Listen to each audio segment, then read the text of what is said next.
Welcome to Urban Underdogs, and we're getting straight into episode 2 of Jessica Jones, aka Crush Syndrome. And the opening scene in that episode, you see Jessica talking to Hope, and the fact that she's in despair, basically just coming to the realization of everything that's happened, her brother being left alone in Oklahoma since both of her parents are dead, and her being in prison for the murder of her parents. So that's a lot to swallow and to just wrap your head around. And you see basically Jessica there, trying to get more information about Kilgrove and what he's up to, how badly hurt is he. And she gets a couple of information, a couple of nuggets from Hope, but not that much. And then afterwards you see her go into Jerry's office and basically trying to convince her to take on Hope's case, because she knows Hope is innocent and that Kilgrove was mentally controlling her. And you basically see Jerry telling Jessica that, you need to get some information. I can't just go on a limb here and represent Hope and lose. I'm not in the business of losing. So Jessica convinces her that, if I get some evidence, if I get something that you can build off of, will you take the case? And you basically see Jerry say, okay, yeah, if you can show me some type of evidence, something that I can build off of, then I will take Hope's case. So then forward to Patricia Walker, who's also known as a Trish, and she also has another nickname, Patsy. So you see Jessica and Trish go through this back and forth, because Jessica basically almost killed a repairman that Trish has sent over to fix Jessica's door. And the thing that I noticed within the conversation is that Trish was wearing this sleeveless dress, and you can see the bruises on her arms. And that's for anyone who isn't an avid comic reader or who hasn't been paying attention to what other people have been saying on YouTube. That will be foreshadowing for everyone who isn't in that world. The fact that Patsy is a superhero and she is the Black Cat, and that it's just foreshadowing the storyline that she has within this series. So, and I also like the dynamic of their relationship. I want to actually see some flashbacks to really show the history that they have together. I mean, you can see that they have chemistry. These two characters have chemistry as if they did have a really close friendship. They were best friends, and you can actually read off their interactions that was the case. So it will be interesting to see if we see any flashbacks on that. Moving on to Jack, the EMT guy who basically lost both of his kidneys. It was really sad to see what had happened in his life, what Kilgrove had done to him, unnecessarily so, because he only needed one kidney.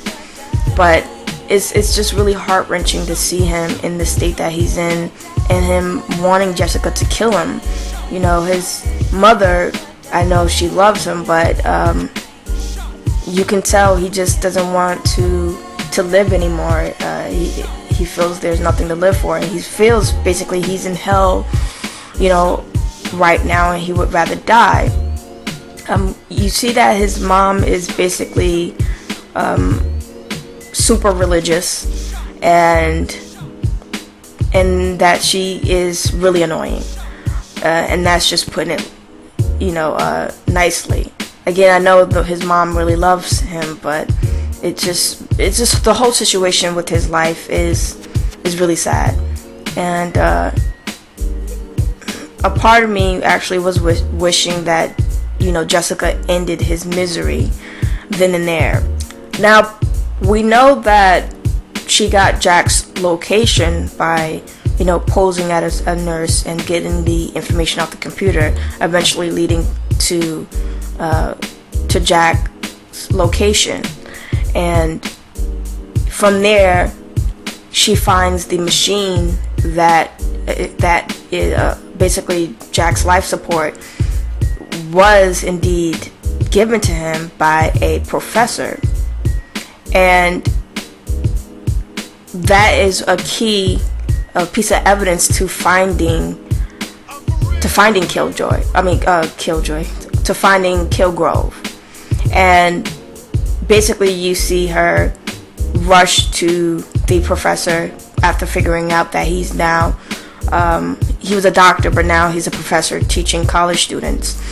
And once seeing Jessica, he just runs. He's petrified, because he thinks that Jessica is somehow working with Kilgrove.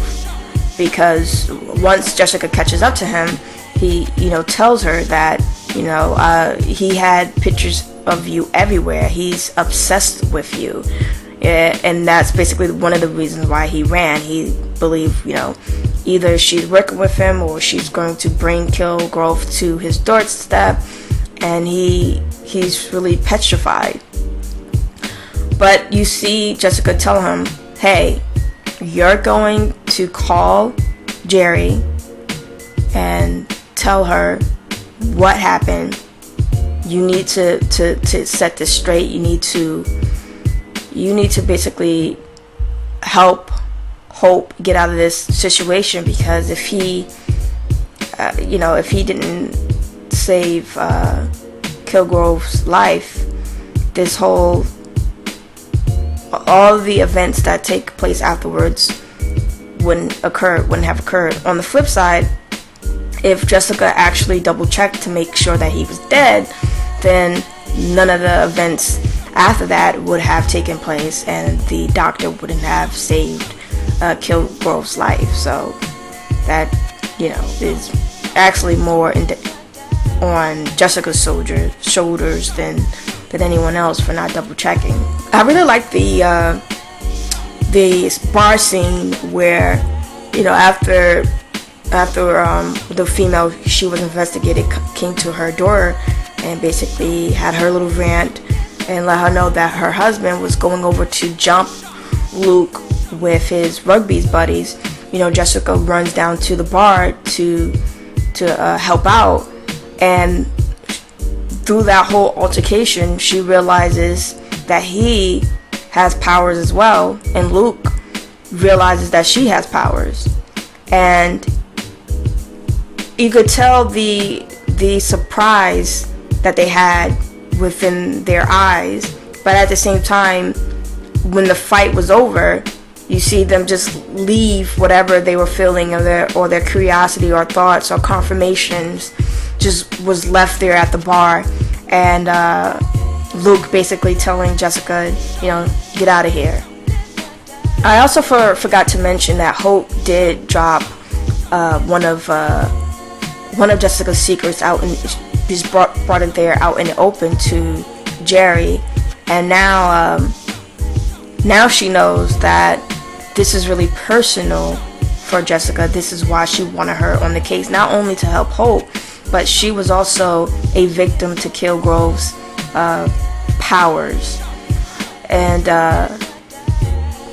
it's interesting, her facial expression almost it wasn't noticeable, like obvious to the emotional or the realization that Jessica was also a victim to this possible guy, but you could see it. But it was really slight. It was slightly, it wasn't something that it was obvious to detect. To Luke Cage and Jessica, she goes into her apartment and see him, Luke, just sitting on her dresser. He basically tells her, I know you're special. I know you have powers just like I do. I saw you at the bar, and I know you saw what I can do. But sometimes Jessica is in this space where she is in denial. You can sometimes see that happening even within the first episode. So here you see her basically in denial, even though she knows what he's saying is true. So he had to show her, he demonstrated to her that, I'm unbreakable. There's nothing that can penetrate my skin and cause damage. And then you just see her looking in awe, and then, and then touch Luke's stomach, touch his abs, the place where he demonstrated that he cannot be, he just cannot be harmed physically. So I really did like that scene. That's the most intimate they have been since the show has started. I know the first episode they had this sex scene, but they weren't. It was a disconnect. You could totally you could totally see that there was a disconnect there.